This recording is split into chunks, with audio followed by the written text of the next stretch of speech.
o no, más o menos. Bueno, vamos a, a ir arrancando.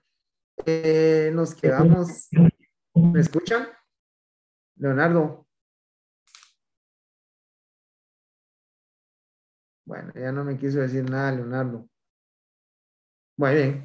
Entonces, nos habíamos, ¿sí? Decime. Ok, gracias, Rubén. Gracias, Alejandro. Bueno, entonces habíamos quedado hace un rato platicando un poco de la parte de lo que son los polisacáridos, ¿verdad? Recuérdense que los polisacáridos van a tener más de 10 unidades de azúcar, que era lo que habíamos comentado cuando hicimos la parte de lo que es la clasificación, ¿sí? Esos polisacáridos, yo les decía a ustedes que son como los carbohidratos más importantes para la parte de lo que es la industria de alimentos. ¿Por qué? Porque me van a servir como un emulsificante o como un estabilizante, ¿sí? Dependiendo el medio que estén utilizando para poder hacer cambiar, yo les decía, esas propiedades reológicas del alimento. O sea, lo que va a hacer es cambiarle como la parte de lo que corresponde a lo que es la viscosidad del alimento. O sea, lo va a dejar un alimento, yo les decía a ustedes que puede ser un alimento un poco más espeso o un poco más ralo. Entonces, dependiendo de eso. Entonces, lo que cambia es esas propiedades.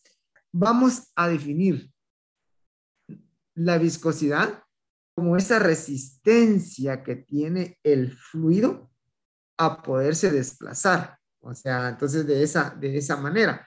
Entonces, si yo vengo y el fluido o el producto tarda más tiempo en poderse desplazar, ¿cuánto puede recorrer? De esa manera yo puedo saber cuál es la parte de lo que es la viscosidad que tiene ese producto. Y eso lo podemos ir viendo a través de este aparatito que es un viscosímetro, como lo tienen ustedes aquí, viscosímetro de Boltzmann, ¿sí? Entonces, me mide esa viscosidad que pueda tener, por ejemplo, una salsa, una mermelada, de esa forma. ¿Qué es lo que yo hago? Esto yo no sé si le logra ver, pero acá tiene como que si fuese una compuerta. Entonces esto se baja con este cuento que tenemos acá. Esto lo traba y baja. Entonces vengo y agrego la muestra del producto acá, ¿sí?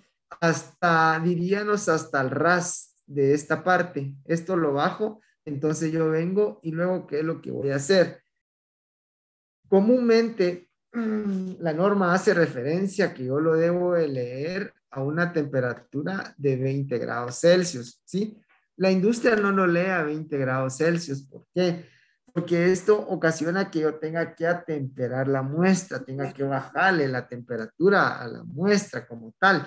Entonces, ¿qué es lo que hace la industria? Busca una temperatura y de esa manera hace el proceso para poder tener esa estandarización del producto. Entonces, ¿qué es lo que va a hacer acá? Comúnmente la industria lo utiliza a una temperatura de 70 grados, ¿sí? 70 grados Celsius. Entonces, qué es lo que hace?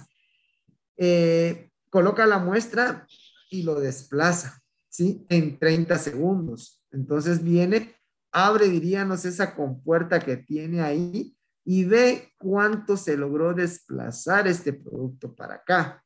Entonces, de esa manera va a estandarizar y va a saber que esa salsa o que esa mermelada pueda tener siempre la misma consistencia. Por supuesto que esa consistencia o esa viscosidad va a cambiar en función de qué, en función del uso que se le vaya a dar a ese producto como tal. Le voy a poner un ejemplo. Si yo voy a hacer una mermelada y la mermelada quiero para untarla en una galleta, en un pan, se tiene que desplazar fácilmente dentro de ese producto. Pero si yo lo voy a utilizar para un relleno de pastel, la viscosidad va a ser diferente. Si yo lo voy a utilizar como un medio para poder en los helados, entonces de igual manera la viscosidad va a ser diferente. La idea es estandarizar ese proceso y tener siempre las mismas características. No sé si hay alguna duda con esto. Es un análisis bastante sencillo que me permite poder verificar la cantidad del hidrocoloide que yo le pueda utilizar a mi producto. Vamos a ver. Ok. ¿Por qué dice que lo hace a 70? Dice España. Ese es un parámetro que uno lo puede ir estableciendo. Te voy a poner un ejemplo bastante típico. En el caso, por ejemplo, de los frijoles volteados que uno encuentra en envases de hojalata o en los envases Doypack. ¿Qué es lo que sucede? Esos yo vengo y lo evalúo a 70 grados. El recorrido que va a tener acá, estos son como centímetros que tiene acá, entonces recorre más o menos 7,5 en 30 segundos. Ese es mi parámetro, entre 7 a 7,5, que nosotros le vamos a llamar a esto, la unidad de medida va a ser flow, se va a expresar de esa forma, como flow. Entonces, ¿qué es lo que hace la industria? Entonces, su parámetro es 70 grados y a 70 grados en 30 segundos, esos frijoles se van a desplazar entre 7 a 7,5 y ese es el parámetro que ellos mantienen. Pero si yo lo determino a 20 grados, esto se va a desplazar en cero. Entonces me sirve como un parámetro porque la idea de determinar la viscosidad es saber que ese alimento siempre va a mantener las mismas características. Entonces, por supuesto que cuando el producto está a una temperatura mayor, se va a desplazar más fácilmente. Con una temperatura menor, el desplazamiento, por ende, va a ser en menor cantidad, porque ya está a una temperatura mucho más baja. No sé si te resuelvo ahí, España. Que uno puede ir estableciendo sus propios parámetros, ¿verdad? La idea es de que vos al final estandarices tu producto, ¿verdad? ¿Qué es el flow? El flow es la parte de lo que corresponde a la unidad de medida que voy a tener, así como los grados Brix es la cantidad de azúcar. El flow nosotros vamos a decir que es la viscosidad o el desplazamiento que tiene realmente un producto en este análisis de calidad. No sé si te logro resolver ahí. ¿Quién me había preguntado? Leonardo. Ok, España y Leonardo, ¿estamos bien? En el caso de Alejandro, pregunta sobre el agua. Aquí estamos hablando de unos productos que pueden ser mucho más sólidos, ¿verdad? Para poder determinar esta viscosidad. Para productos en los que fluye más, igual manera lo que vamos a ir teniendo es otro equipo para poder evaluar esta parte. Esto estaríamos hablando que es para productos pastosos o semipastosos como tal, ¿verdad? Una mermelada, una salsa, un puré, un concentrado, a través de eso lo puedo ir determinando. No sé si hay alguna otra pregunta. No, ok, muy bien, entonces vamos a seguir. Bueno, entonces los hidrocoloides pues son de esa manera polisacáridos, ¿verdad? Que nos sirven para poder emulsificar o para poder estabilizar un alimento. Vamos a tener diferentes tipos de polisacáridos. Por ejemplo, podemos tener las gomas. En el caso de las gomas podemos tener las pectinas, que ustedes en la práctica la van a utilizar, que en el caso de las pectinas son un gelificante que lo que ayuda es a cambiarle la viscosidad, por ejemplo, en el caso de las mermeladas. Entonces nosotros venimos y agregamos un porcentaje de pectina dependiendo realmente la parte de lo que corresponde a lo que es esa consistencia o esa viscosidad que yo vaya a necesitar en mi producto. Hay muchas frutas que son ricas en pectina, que yo no necesito, por ejemplo, incorporarle una pectina. Si yo voy a hacer una mermelada, le voy a poner el ejemplo de una mermelada de la parte de lo que son las manzanas, pues no le voy a agregar pectina. ¿Por qué? Porque la manzana es rica en pectina, entonces ahí voy a lograr obtener la consistencia. Por supuesto, si ustedes vienen y le van a incorporar agua a esa mermelada, entonces sí van a tener que incorporarle pectina. ¿Por qué? porque a través de eso van a lograr estabilizar esa consistencia. Bueno, Interactivo pregunta, ¿qué dijo que eran las pectinas? Las pectinas son gomas, son hidrocoloides de igual manera, ¿verdad? Son ácidos pécticos con diferentes grados de esterificación. O sea, cuando nosotros hablamos de esterificación es cuánto realmente me puede gelificar una pectina. Entonces vamos a decir que podemos tener pectinas de alto metóxido o de bajo metóxido, ¿verdad? Entonces, van a ver ustedes de que cuando nosotros venimos y ustedes hagan la práctica de esta parte, ¿qué es lo que va a suceder? Cuando nosotros venimos y la pectina va a actuar, pero va a actuar también en un pH óptimo, y un pH óptimo de una pectina más o menos es 3,2, pero esto va dependiendo mucho. ¿De qué va dependiendo mucho la parte esta? De las características de la materia prima que nosotros tengamos. ¿Por qué? Porque si nosotros venimos y nuestro producto lo dejamos, en el caso de las mermeladas, lo dejamos muy abajo de este 3,2, voy a tener un problema, y ese problema se le llama sinéresis. ¿Qué es la sinéresis? Es una separación de la fase. O sea, cuando nosotros venimos, compramos un frasco de mermelada y abrimos esa mermelada, vamos a ver en la parte de arriba como gotas de agua, ¿sí? Esas gotas de agua que se separaron es debido a que existe una acidez muy pronunciada. Estamos hablando de un pH abajo de un 3,2, ¿sí? Y si nosotros tenemos un pH muy arriba, ¿qué es lo que va a suceder? La consistencia puede ser muy aguada, ¿sí? Va a ser muy floja la mermelada, pero esto yo lo puedo corregir. ¿Cómo lo voy a corregir? Incrementando el porcentaje del hidrocoloide. ¿Por qué? Porque también hay que considerar de que si yo voy a preparar un producto a base de una papaya, por ejemplo, una mermelada de una papaya, papayas ácidas en el mercado no voy a tener. Por lo tanto, no puedo reducir el pH demasiado. Entonces, ¿qué es lo que hago? Corrijo la parte esa. Voy a ver un par de preguntas que hay acá. Ok, ¿cómo se le llama cuando está debajo de 3,2 el pH? Cuando estamos abajo de 3,2 estamos hablando de una sinéresis, ¿sí? Lo voy a anotar por acá, ¿sí? De esa manera. Solo vamos a ver cuál era la otra pregunta.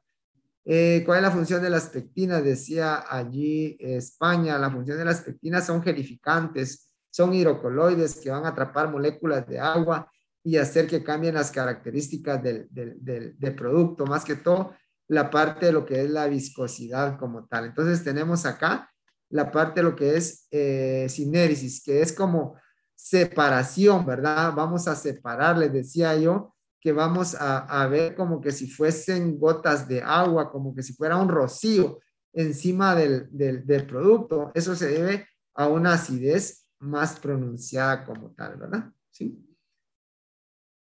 Ajá, Diego pregunta sobre qué me refería con diferentes grados de las pectinas. Son grados metóxidos, ¿sí? O sea, es como la capacidad que pueda tener de poder realmente gelificar. Entonces, una pectina que tenga un metóxido más alto va a gelificar mucho más rápido. Por eso les decía que las pectinas van a ir gelificando conforme se va enfriando el producto. Entonces, de esa manera voy a obtener las características que se requieren, ¿verdad? También les comentaba que las pectinas las vamos a encontrar en diferentes frutos inmaduros, como las cáscaras de los cítricos, por ejemplo, las naranjas, los limones, las toronjas, las manzanas, las peras, la parte de lo que es el mango también es rico en pectina. Si voy a preparar una mermelada de mango, no necesito agregarle pectina. Si voy a preparar una mermelada de membrillo, no necesito agregarle pectina. Entonces, dependiendo. Por supuesto, jóvenes, que esto va a depender también ¿de qué? De si yo le estoy incorporando en mi formulación un porcentaje de agua. Entonces, eso me va a hacer que le cambie esas características. ¿Estamos bien con la parte de lo que son las pectinas? Vamos a ver, hay otra preguntita aquí. Me pareciera que hay una pregunta por acá. Vamos a ver. ¿Sí? Ah, bueno, las frutas ricas en pectina. Manzanas, la parte de lo que son los cítricos, la parte de lo que es el mango, la parte también les mencionaba de que en el caso, por ejemplo, de los cítricos, lo podemos tener en la parte esa blanca del cítrico como tal, y también en la parte, les decía, del membrillo, que son ricas en pectina, ¿verdad? ¿Sí? Ok, ok. Cuando hablamos de un alto metóxido o un bajo metóxido, nos hacemos referencia a la rapidez, podríamos decir, con que puede hacer que gelifique realmente el producto, ¿sí? Entonces, lo que dice España, de verdad, las pectinas agarran esas moléculas de agua, ¿sí? Y lo que hacen es cambiarle un poco la viscosidad. Por supuesto que ustedes podrían hacer una mermelada sin el agregado de pectina, pero ¿qué? ¿Qué es lo que va a suceder? Sus rendimientos van a ser mucho más bajos. ¿Por qué? Porque van a necesitar evaporar más cantidad de agua. No sé si te aclaro ahí, España luego dice, Kender, si el pH está por debajo de 3,2, ¿y qué ocurre arriba de 3,2? Era lo que les mencionaba, ¿verdad? Si nosotros estamos abajo de 3,2, va a provocar esto que se le llama sinéresis, separación de fases, ¿sí? Les decía que en la parte superior va a aparecer como gotas de agua, ¿sí? Como que si fuera un rocío, pero si estamos arriba de 3,2, ¿qué es lo que va a suceder? La viscosidad va a ser un poco más aguada, diríamos, ¿verdad? La resistencia del fluido como tal, ¿qué es lo que va a quedar? Diríamos en términos, como les he comentado, en términos bastante coloquiales, que va a quedar muy rala realmente el producto como tal. Entonces, por eso es importante ver la parte de lo que es el pH. Algo también que ustedes, me imagino que ya en el módulo lo han visto, es de que en la parte de lo que son los hidrocoloides, ¿sí? Se provoca un proceso de sinergismo, ¿sí? ¿Qué es el sinergismo? Es que la industria lo que hace es mezclar hidrocoloides. No utiliza solo un hidrocoloide, sino mezcla. Entonces, ¿qué es lo que va a lograr? A eso se le llama sinergismo. ¿Por qué? Porque lo que un hidrocoloide no podría lograr hacerlo solo, lo hace con otro hidrocoloide. Pero tenemos que tener cuidado. ¿Por qué? Porque si yo voy a hacer una mermelada, por ejemplo, y le voy a agregar un almidón, mi almidón es de papa o mi almidón es de maíz, si mi concentración o mi porcentaje de almidón es muy alto, ¿qué es lo que yo voy a hacer? Le voy a resaltar ese sabor a la papa o ese sabor al maíz, al producto. Entonces, ¿qué es lo que hago? Puedo mezclar almidón con una pectina o puedo mezclar el almidón con otro tipo de goma. Entonces, a eso se le llamamos sinergismo, cuando mezclamos más, ¿sí? De un hidrocoloide como tal para poder lograr obtener esas propiedades, ¿sí? Vamos a ver, hay aquí alguna pregunta. Déjenme checar alguna pregunta que escribieron por acá. Ah, bueno, Oscar dice con el sinergismo. Sinergismo es poder mezclar más de un hidrocoloide, ¿verdad, Oscar? Y mezclamos más de un hidrocoloide con el objetivo de ¿qué? De lograr obtener las características adecuadas del producto. ¿Sí? Ok, muy bien. Otra de las cuestiones también importantes es de que tenemos almidones, lo que les decía. En el caso de los almidones, recuérdense que el almidón es una fuente de reserva energética en los vegetales, ¿sí? El almidón es un polisacárido. El almidón me sirve para poder cambiar esas propiedades, ¿verdad? Ok, Juan Pablo. La sinéresis es separación de fases, Juan Pablo. Se va a separar lo que yo les decía, que lo que vamos a hacer es que si destapas una mermelada, vas a encontrar como gotas de agua en la superficie. Entonces, de esa manera, es como cuando uno viene y encuentra cierto rocío, ¿verdad? Entonces, de esa forma es la parte de lo que corresponde a lo que es la sinéresis. Bueno, entonces les decía que el almidón es una fuente de reserva energética en los vegetales y podemos tener almidones que son nativos o almidones modificados. ¿Qué significa esto? Que los almidones modificados se les ha cambiado esas propiedades físicas, esas propiedades químicas al almidón, de manera que de manera que pueda soportar otras condiciones. ¿Por qué? Lo que no les he mencionado es que los hidrocoloides necesitan ciertas condiciones, así como la pectina que les hablé que necesita cierto acidez, todos los hidrocoloides van a necesitar una temperatura.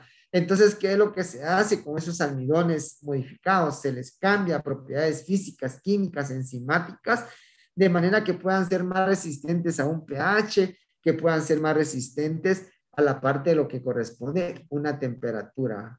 Ok, ok. No hay problema, ¿quién era el que me había escrito? Juan Pablo. No hay problema, Juan Pablo. Ahí estamos.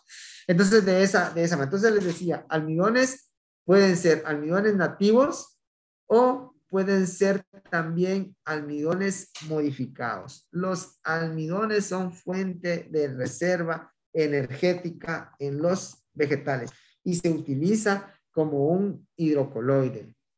Lo que les decía, que con los almidones modificados, ¿qué es lo que hacemos? Hacerlos más resistentes a ciertas condiciones. ¿Qué condiciones? Temperatura o pH. ¿Estamos bien? Ok. ¿De qué está formado un almidón? El almidón está formado por amilosa, por amilopectina, de esa manera, ¿verdad? Los nativos son los comunes, ¿verdad, Kender? Entonces, de esa manera. Entonces, esos no van a soportar condiciones extremas de pH, no van a soportar condiciones extremas de temperatura. Entonces, por eso es de que existen los almidones modificados para hacerlos más resistentes a todas esas condiciones. Ok, muy bien, vamos a seguir. Otra de las cuestiones también importantes es la parte de lo que corresponde a lo que es el glucógeno.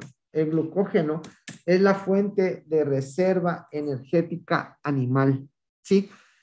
Cuando ustedes, o cuando nosotros lo veamos, pero ustedes también lo van a ver en la parte de lo que es la práctica, que es lo que sucede con el glucógeno. Un animal, ¿sí? Ustedes han visto que la calidad de la carne puede variar. Una carne, podemos tener una carne normal, podemos tener una carne pálida, suave, exudativa, o podemos tener una carne dura, seca, DFD, ¿sí? Está en inglés, ¿verdad? ¿Qué es lo que sucede con esto?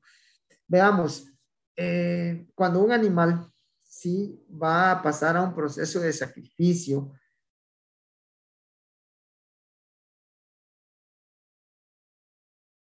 a eso, que el animal hay que tratarlo de una forma adecuada, de manera que el animal no venga y se vaya a estresar. ¿Por qué?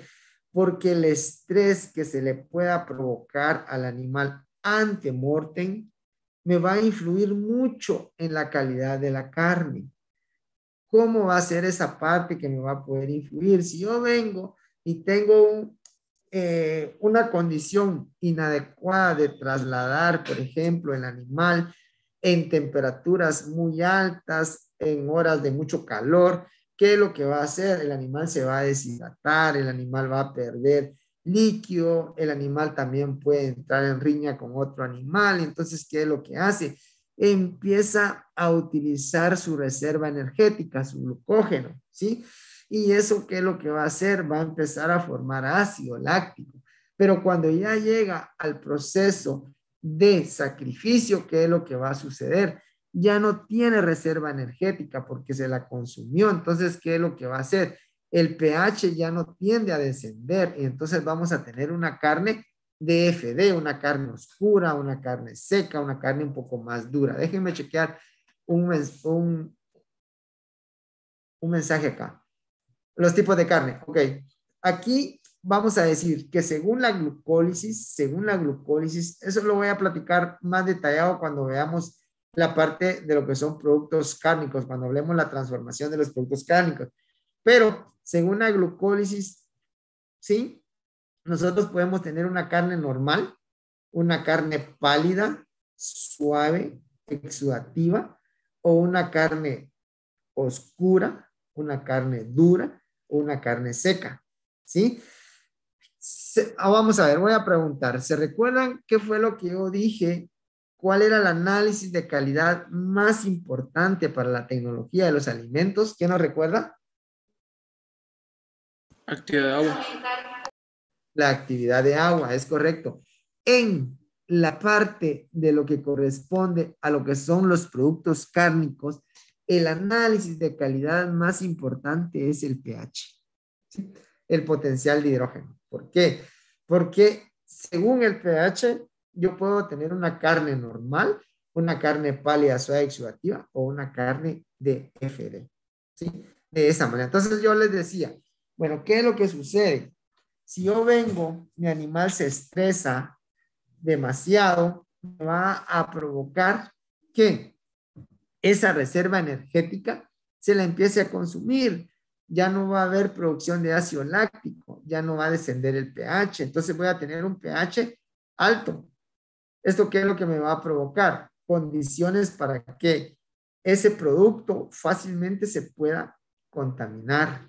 Va a ser como un sustrato adecuado para que vaya a haber crecimiento de microorganismos. Solo déjenme chequear, creo que hay una pregunta por acá. Ok, muy bien. Vamos a colocarlo aquí. Vamos a colocar, esto significa pálido, suave y exudativo. ¿Qué significa esto? Exudativo es que va a soltar agua, ¿sí? Entonces, y acá estamos hablando de una carne dura, una carne seca, ¿sí? Estamos hablando de esa parte, una carne oscura, ¿sí? Entonces, es las características que va a tener la carne dependiendo cómo se traslade o cómo se trate el animal. ¿Y qué pasa, por ejemplo, si yo vengo y en el proceso que nosotros le llamamos el proceso de sacrificio del animal, si nosotros venimos y en ese proceso de sacrificio, ¿qué es lo que sucede? Ustedes no sé si han tenido la oportunidad de ver que los animales pasan por un proceso de insensibilización. Ese proceso de insensibilización que es, se le puede dar al animal, creo que lo más común que puedan haber visto ustedes es de que con la parte de lo que es la parte trasera del hacha se le da un golpe frontal al animal y entonces el animal cae inconsciente. Pero no solo puede ser esa parte, sino puede ser también a través de qué? A través de lo que corresponde a lo que es un shock eléctrico. Se le coloca cierta cantidad de amperaje al animal para poderlo insensibilizar. O también se puede utilizar la parte de lo que corresponde a lo que es el perno cautivo, ¿sí? O también una cámara de gases. Entonces, dependiendo realmente cómo el animal se estrese durante ese proceso, me puede provocar que haya producción de ácido láctico, que el animal empiece a utilizar su reserva energética y el pH tienda a descender y entonces voy a tener una carne pálida, suave y exudativa.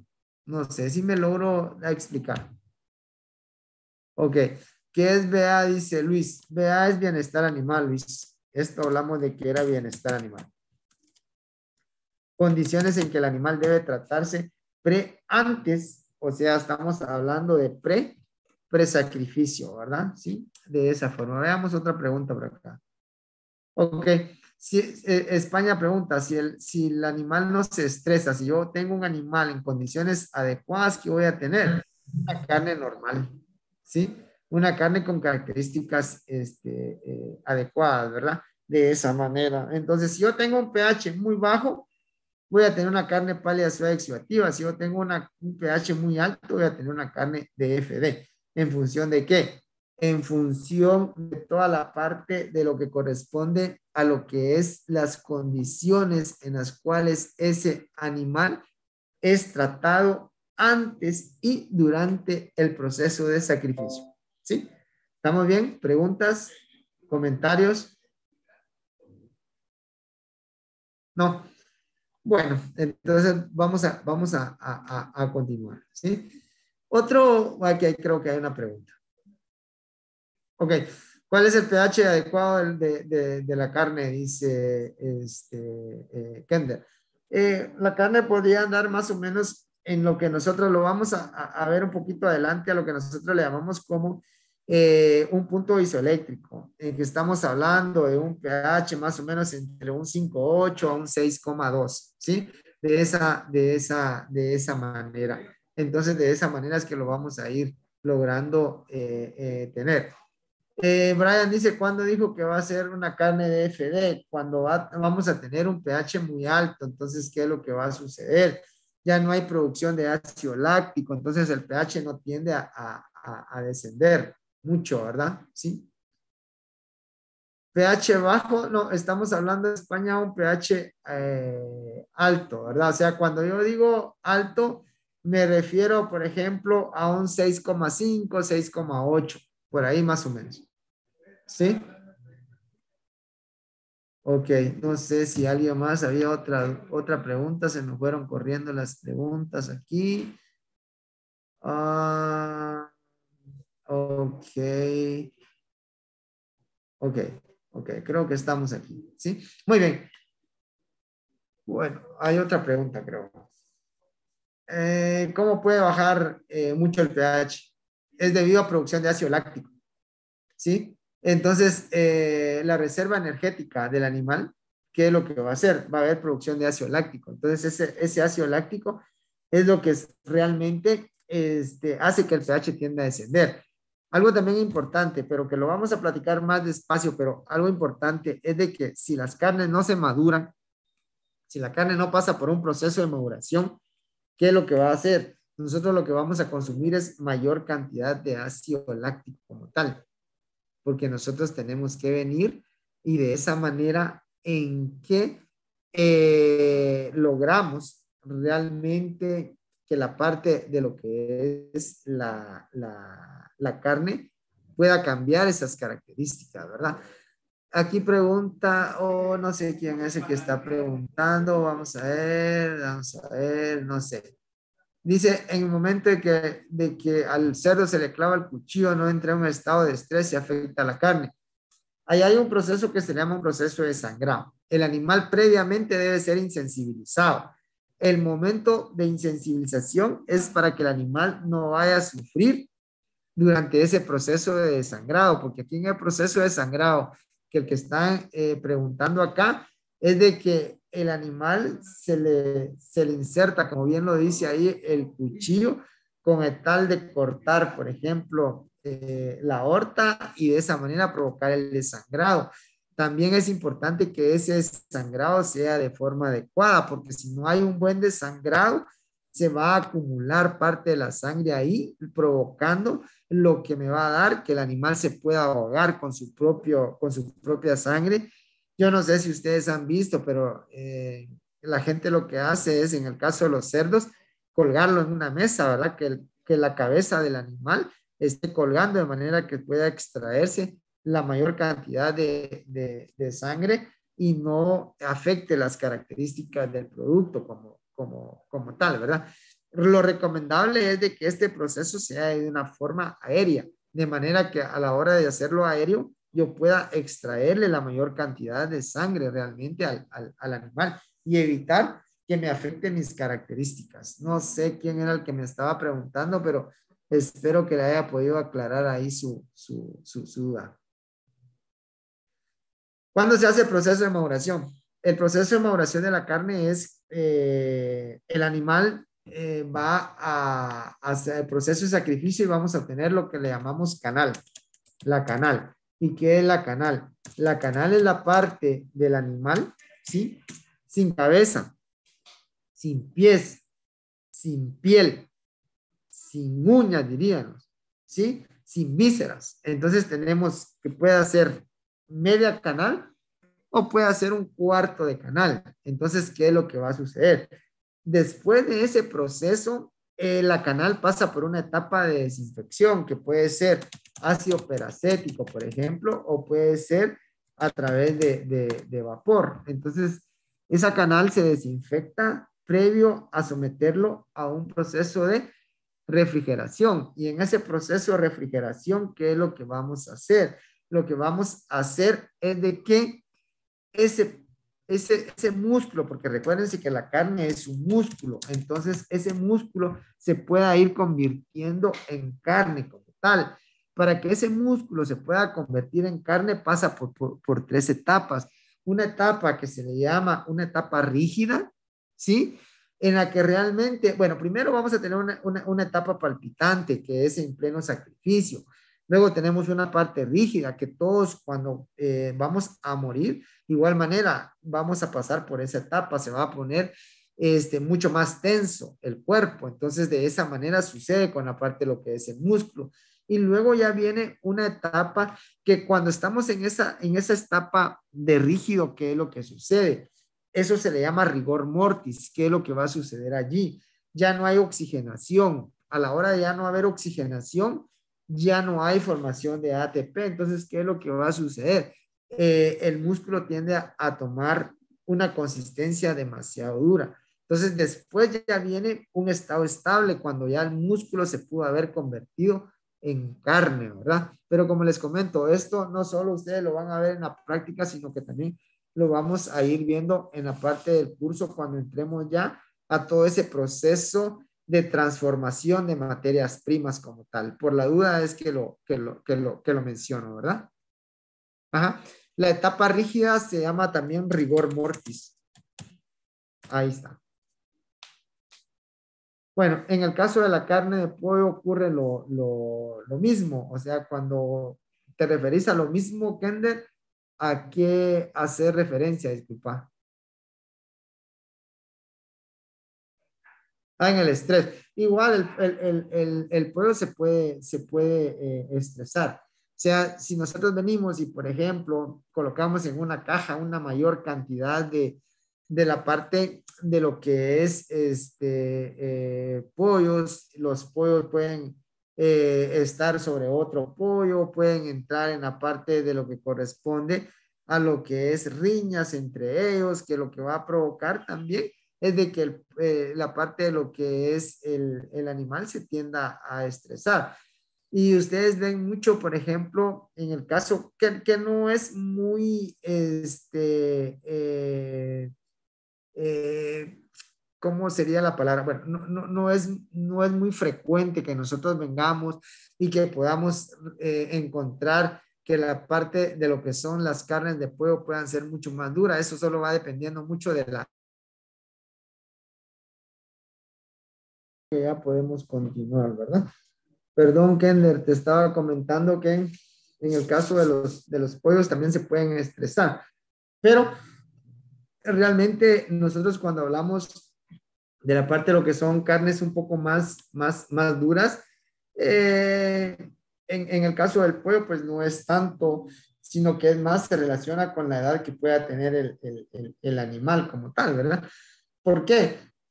Porque también la parte de lo que es esa dureza de la carne va a estar relacionada también con el movimiento que puede hacer el animal, ¿verdad? Entonces, es como cuando alguien va al gimnasio, ¿verdad? Y cuando muy comienza el gimnasio, ¿qué es lo que va a suceder? Los músculos los va a sentir un poco más duros, le va a doler, pero entonces, entre más movimiento pueda tener, por eso es de que vamos a ver de que dependiendo de dónde pueda yo extraer el corte del animal, así va a ser también la textura y la suavidad de la carne. Ok, me preguntan aquí si puedo repetir las etapas, ¿verdad? Muy bien, vamos a ver las etapas para que el músculo se pueda convertir en carne. Yo les decía que la primera etapa tenemos una etapa en la que realmente en pleno sacrificio el animal está en una etapa palpitante, ¿sí? En pleno sacrificio. Entonces, de esa manera. Luego, ¿qué es lo que pasa? Hay una etapa rígida, en pleno rigor mortis.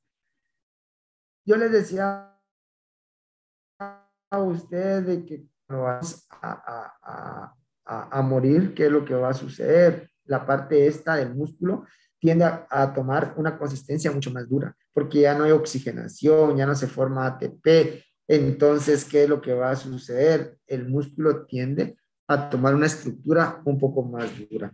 Y luego tenemos un estado estable, que es cuando realmente ya el músculo se pudo haber convertido en carne como tal. No sé si hay alguna otra pregunta, si no, seguimos avanzando, por favor, con esta parte. Estamos ahí. Lo que yo quería comentarles era con respecto a esto, es de que realmente lo que tenemos es de que el ácido, el glucógeno es la reserva energética, ¿verdad? Y que dependiendo si nosotros venimos y esa reserva energética, cómo realmente la utilice el animal, vamos a provocar que podamos tener una carne normal, una carne pálida, suave, oxidativa, una carne DFD, ¿verdad? Ok, estamos ahí. Creo que hay alguna pregunta aquí.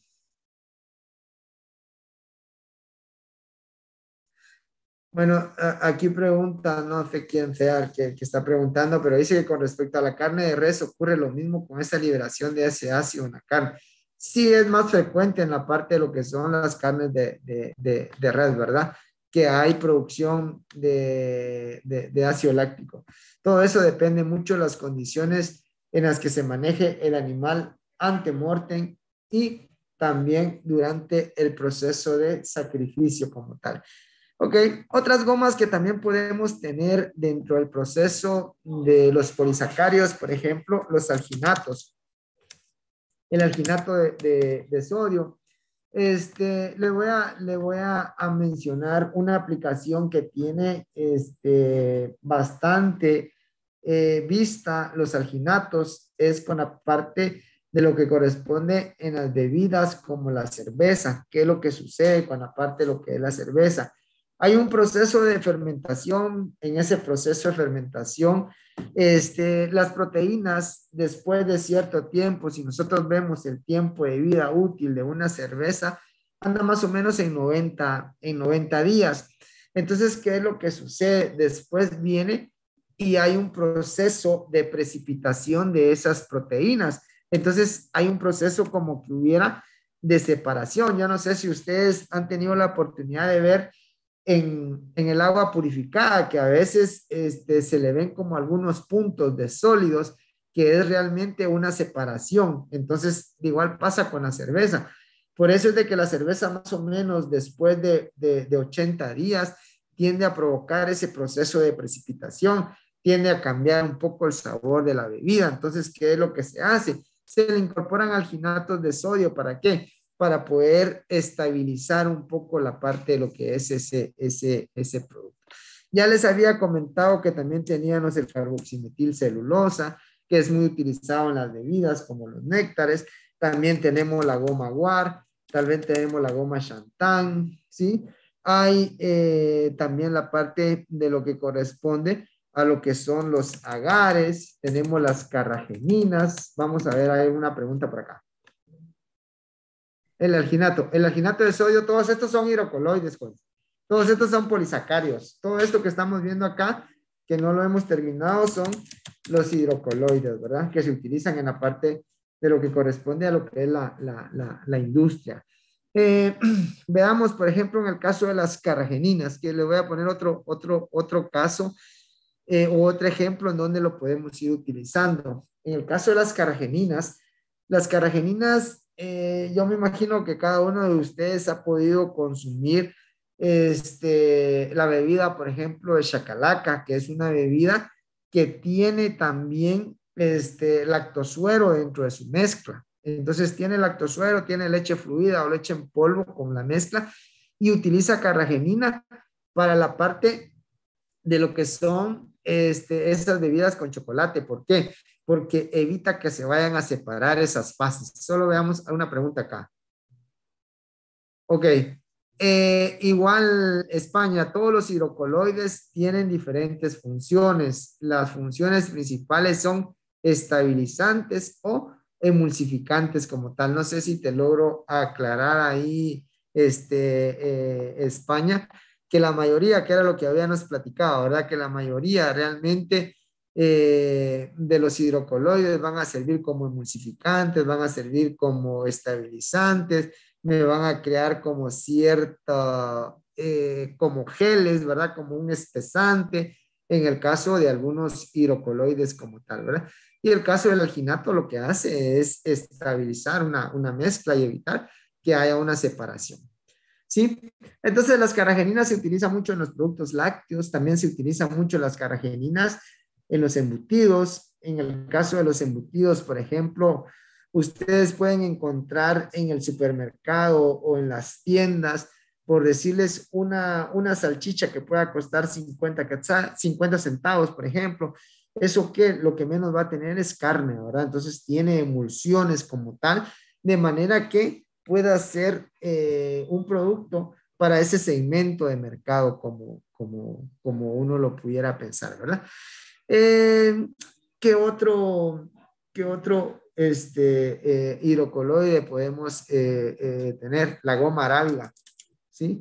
Todos estos, recuerden que son hidrocoloides que sirven como espesantes o que sirven como gelificantes, que sirven como estabilizantes, que sirven como emulsificantes. CMC, carboximetilcelulosa,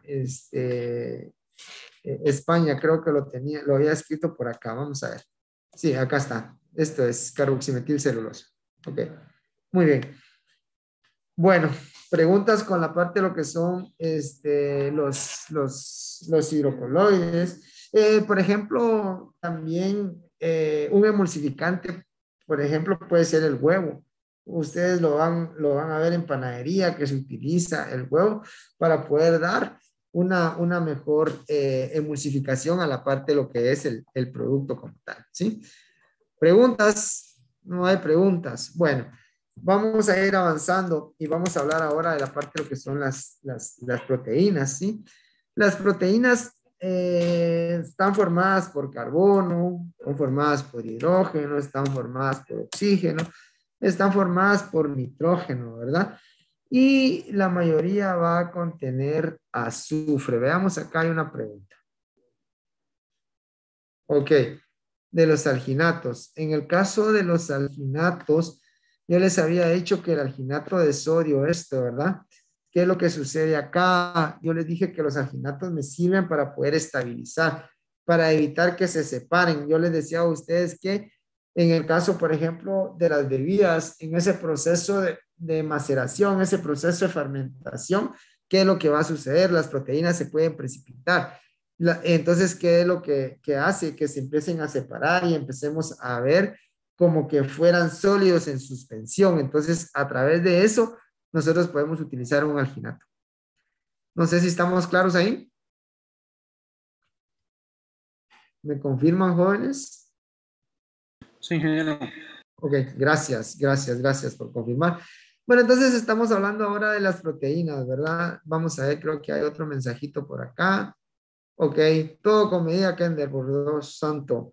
Muy bien, entonces las proteínas son compuestos, ¿verdad? De carbono, hidrógeno, oxígeno, nitrógeno, y la mayoría contiene azufre, ¿sí?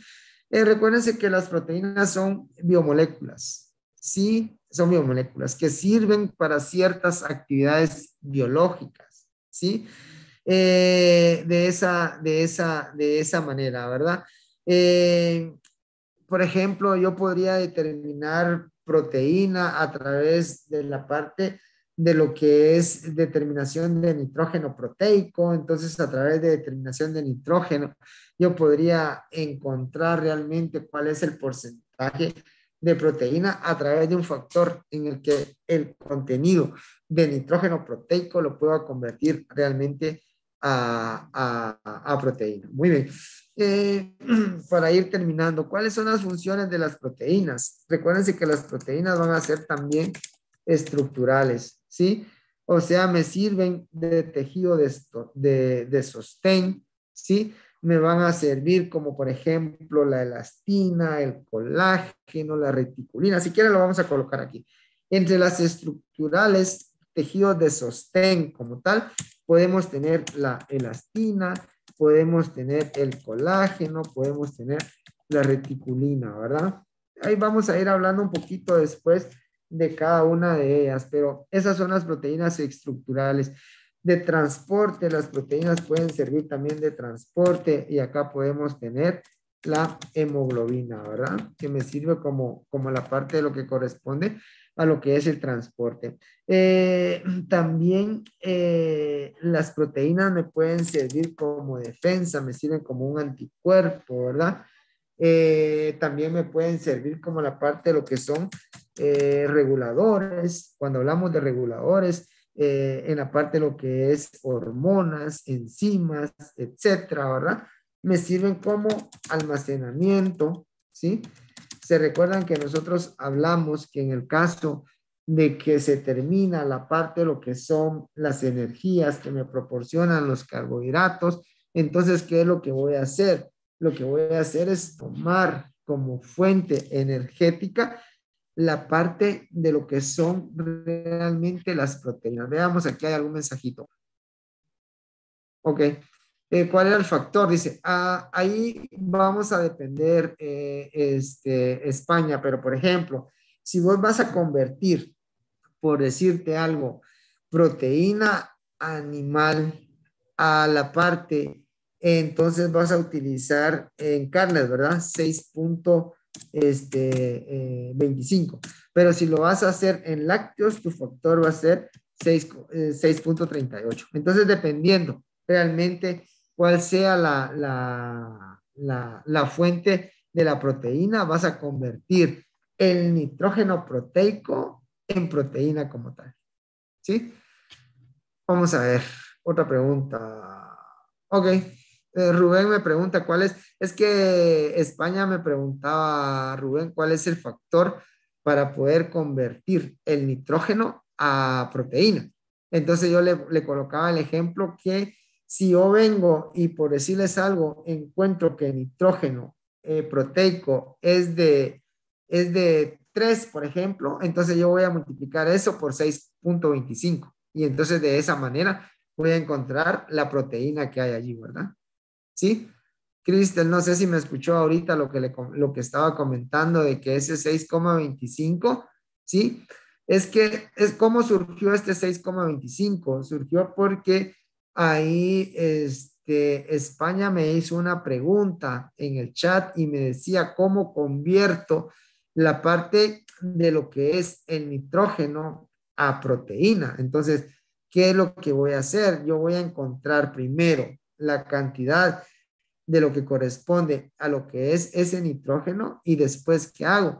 Lo multiplico por este factor, 6.25. Entonces, ese 6.25 me va a dar la cantidad de proteína que hay presente, si es proteína en el caso de productos cárnicos, pero si es en productos lácteos va a ser diferente, si son en granos va a ser diferente el factor que utilice. No sé, Cristel, si le aclaro ahí, pero esto salió a raíz de la pregunta que hizo España. España, ¿estamos bien ahí?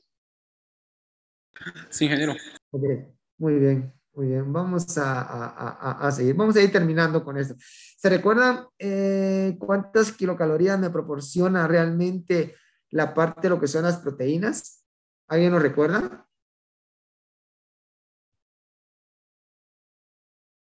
¿Alguien recuerda cuánto me proporciona? 4 kilocalorías. 4 kilocalorías, igual que los carbohidratos, ¿verdad? Entonces, también tienen esa función energética, ¿verdad? 4 kilocalorías. Y también tienen una función catalítica. ¿Por qué? Porque la mayoría de las proteínas son enzimas, son catalizadores como tal, ¿verdad? Entonces, esas son algunas de las funciones, ¿verdad? Que tenemos. No sé, alguien escribió un 4 ahí, pero no sé qué era, ¿verdad? Ok, está bien, Pedro.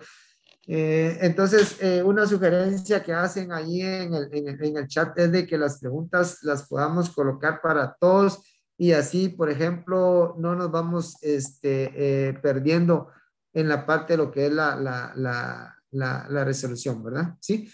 Entonces, de esa manera. ¿Algún comentario? ¿Alguna pregunta como tal? Resumiendo, las proteínas son estructurales, son de transporte, son de almacenamiento, tienen la función catalítica y tienen también esa función de defensa, ¿verdad? ¿Sí? ¿Preguntas, comentarios? No hay.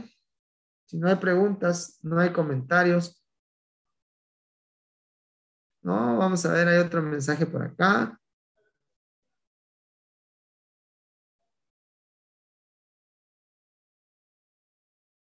Ok, no hay preguntas. Muy bien. Bueno, entonces, ok, muy bien. Bueno, jóvenes, si no hay preguntas, que tengan buena tarde. Cuídense bastante. Éxitos. Cuidado con las bicicletas porque las bicicletas las andan pedaleando a todo momento. Si no, pregúntenle a Camey. Buenas tardes, ingeniero. Feliz día. Muy buenas tardes. Gracias, Juan. Feliz tarde, Inca. Buenas Feliz tardes, tarde, Inca. jóvenes.